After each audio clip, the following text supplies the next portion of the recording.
How's it going? This is Ty from Fiction and Copy Decoded with another copy thought for today. If you get anything out of this, be sure to like and subscribe if you enjoy the content. Go hit the description down below. There are some useful, helpful links there, the online store, and so on.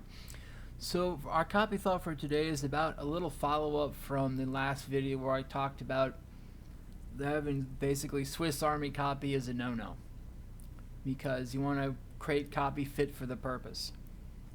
And I wanted to expand on that a little bit by talking about like slicing and dicing. So if we have a sales letter, for instance, that's fit for a particular purpose, sales letter, VSL, so on.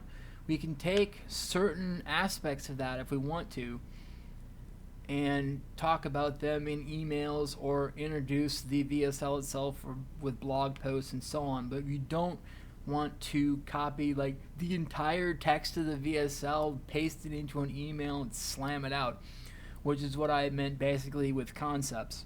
You're going to start with the product or service you're promoting. We can write a VSL on that. That's going to take a lot of research usually.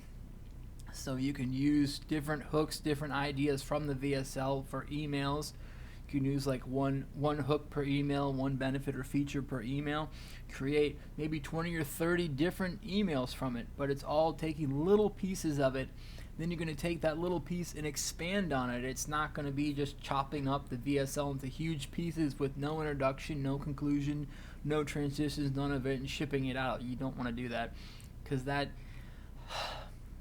unless your name is somebody like Andre Chaperon or your list really enjoys really long emails from you because that's what you've done for quite a long time and they're used to it. And I think even he doesn't do it where he's just copying whole VSL scripts and so on. Even he has his own methodology that he uses, even though his emails are quite a bit longer.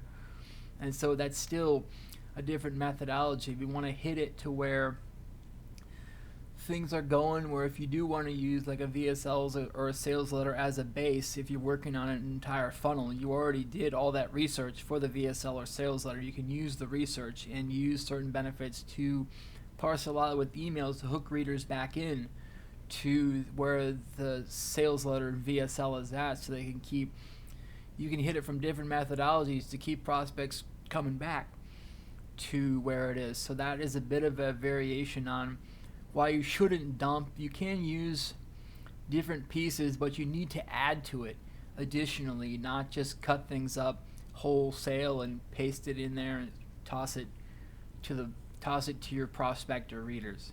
So alright, that'll be it for today. Be sure to like if you enjoyed. Go ahead and comment down below if you'd like to have any expansion on this or any other ideas. And we'll catch you all in the next one. See ya.